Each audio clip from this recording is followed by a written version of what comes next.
Okay, so today I'm going to be asking which one of these light bulbs gives the spectrum that's most similar to sunlight. So if you get sunlight and you split it through a diffraction grating or a prism, you get something that looks like this. Now, to characterize sunlight, I'm just going to show it to you through a diffraction grating. Now, don't do this with your naked eye, obviously, because your eyes don't have pain receptors on, which means you can actually burn or permanently damage your eyes by looking at the sun directly. So what I've got here is diffraction grating, so that's just showing you the entire solar spectrum. It's an effect very similar to looking through a prism. From the ultraviolet over here, which is beyond where your eyes can see, through the violet, through the entire spectrum to the red end, which is the lower energy end of the spectrum. And this is, once you get off this end, you're into the infrared. So this is basically where you feel heat, and this is what gives you a suntan over here. This is what burns your skin. So the gold standard that we're going to be looking for here is what does real sunlight look like. But what would be really useful is if I can actually integrate up the intensity here, and for that I'm going to need a spectrometer. So that's my little spectrometer, and it's got a fibre optic cable coming out of it here. And so that'll actually give me the spectrum of whatever I pointed at. So hopefully, if I pointed at the sun, there you go, it's beautiful. You actually see what the solar spectrum looks like. And you see all these little lines here. These are actually absorption lines in the sun, which will be interesting later. So I'm going to start with the incandescent bulb, which is this guy here. He gets hot pretty quick. So what I'm going to do is I'm going to move my spectrometer fibre optic down here till you actually can see a nice spectrum. There you go. Beautiful.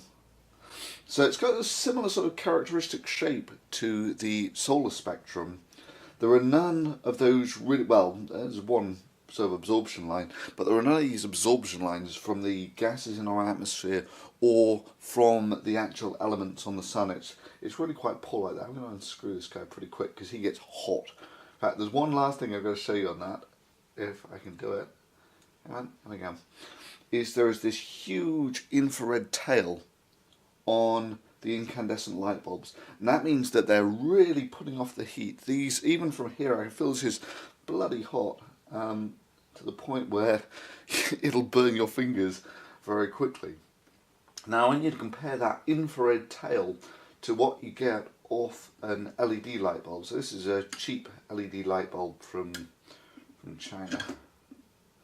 And so it's also got a very nice smooth spectrum. There's this peak in the violet, but there's no long infrared tail. These things put off basically no heat at all. I mean, I just about feel it if I grab hold of the bulb, but if I were to do that with the incandescent, I would burn my fingers. But it's got a spectrum. It's not quite a black body spectrum. It's not got that long tail into the infrared, but it actually is pretty good for light. And now I'm going to compare that to the more expensive LED bulb. And if we come down to that guy, you'll see it's basically the same. It's more or less the same shape. It doesn't give off anywhere near as much heat. It's got that little peak in the violet. It's slightly different shape, but it's basically the same general spectrum. Now the interesting one is when we come over to this guy, which is the fluorescent light bulb. Because the fluorescent, you will see, is completely different. So they all look sort of, if I plug all these in together, which I'll do in a sec. There we go, that's beautiful. All those spikes. So if I go from the LED bulb here, they both look like white light. Yeah, they all look like white light. To the eye, as to the video camera, they all basically look the same. Yet, if I go from the LED light bulb to the fluorescent, the spectrum is crazy different. So both of those look like white light to your eyes.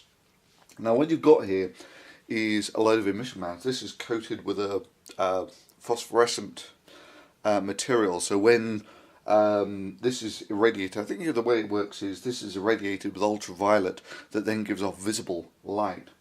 And because these are now electronic transitions, there are two different types of mechanism by which you can get light emitted.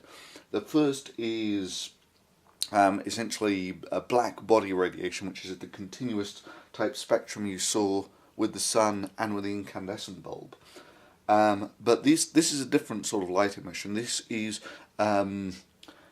if an electron drops between two energy states, it gives off a very discrete energy photon.